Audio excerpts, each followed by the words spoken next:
बहू, ये देखो, सोफा के नीचे कचरा है, वहाँ भी झाड़ू लगा दो। वो क्या है ना सासू माँ, मैंने अपने घर में कभी झाड़ू पोछा किया ही नहीं। अच्छा, हाँ सासू माँ, वहाँ काम वाली आती है ना, और जब नहीं आती तो मेरी माँ कर लेती थी। ठीक है ठीक है, जल्दी करो बेटा, 8 बज रहे हैं और गौतम 9:15 बजे ऑफिस के लिए निकल जाता है। पर सासू माँ, इतनी जल्दी खाना कैसे बन पाएगा? मैं जाकर कुछ तैयारी करती हूँ, तुम भी जल्दी से काम निपटा कर आ जाना। जब विधि नहाकर रसोई घर में पहुंची, बताइए माँ जी, मैं क्या करूँ? सब्जी दाल चावल बन गया है, आटा भी मान दिया है, तो बस रोटियां सेक ले फटाफट। पर ये क्या सासू माँ, एक ही सब्जी? तो दाल तो है ना साथ में।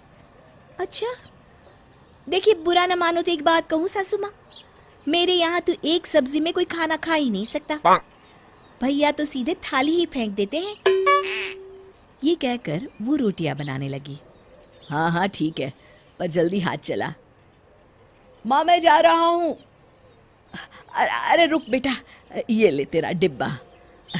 ठीक है माँ, चलता हूँ मैं। इतना कहकर वो ऑफिस चला जाता है। दोपहर में सुमन जी विधि से कहती हैं, बहू आज किराने की लिस्ट बना लेना, गौतम कल जब ऑफिस से लौट कर आएगा तो सामान भी लेता आएगा। ठीक है सासू माँ, बताइए क्या क्या लिखना है? अब तो रसोई तुझे ही संभालना है, अपने हिसाब से लिख ले, अंदाज तो है ना तुझे? हाँ सासू माँ। और हाँ, पर्ची ध्यान से गौतम को दे जरूर देना। जी ठीक है। दूसरे दिन टिफिन के साथ विधि एक कागज भी देती है। ये लिस्ट जाते समय किराने वाले को देते जाइएगा और शाम को सामान ले आइएगा। अच्छा ठीक है। जब शाम को गौतम लौट कर आया तो बहुत गुस्से में था।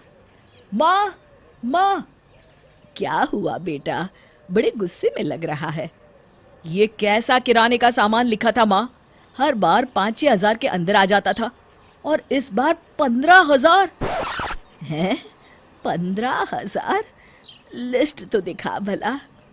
आटा 20 किलो, दाल 5 किलो, चावल 10 किलो, काजू 1 किलो, बादाम 1 किलो, पिस्ता 1 किलो, देसी घी 5 किलो, लाइजोल 1 लीटर। बहू, कहीं पर्चा बदल तो नहीं गया?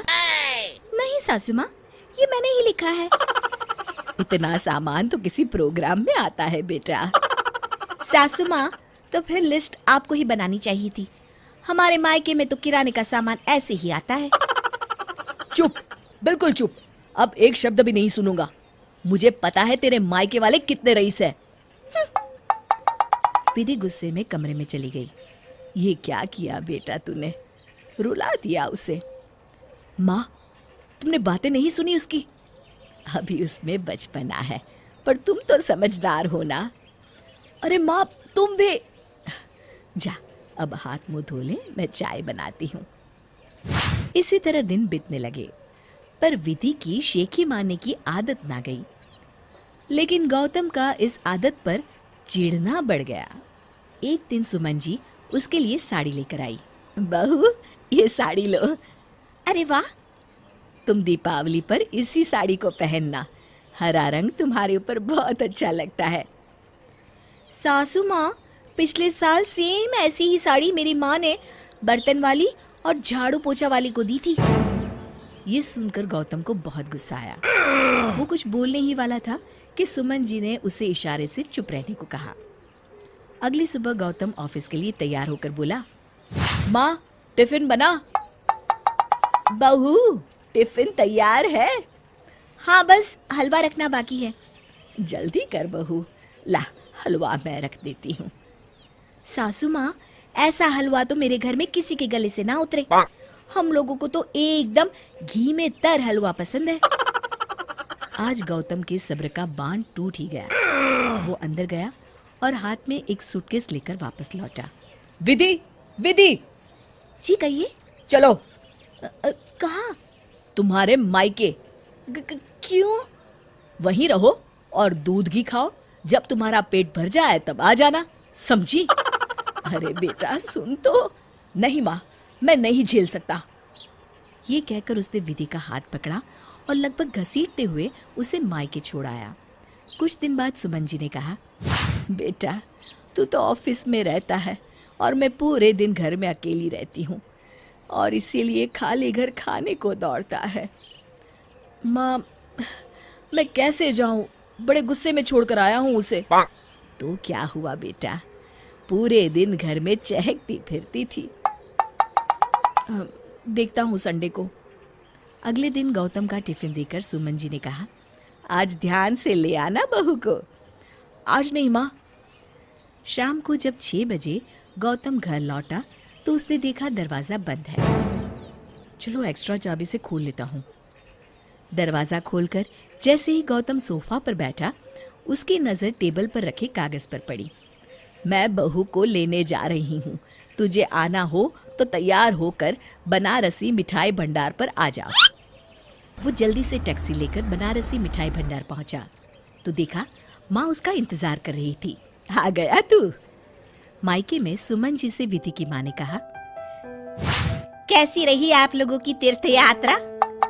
सुमन और गौतम एक दूसरे को देखने लगे। तभी विधि बोली, अरे मैंने ही माँ को बताया था कि गौतम जी आपको तीर्थ यात्रा पर लेकर गए हैं, तभी तो मुझे जल्दबाजी में यहाँ छोड़ गए थे।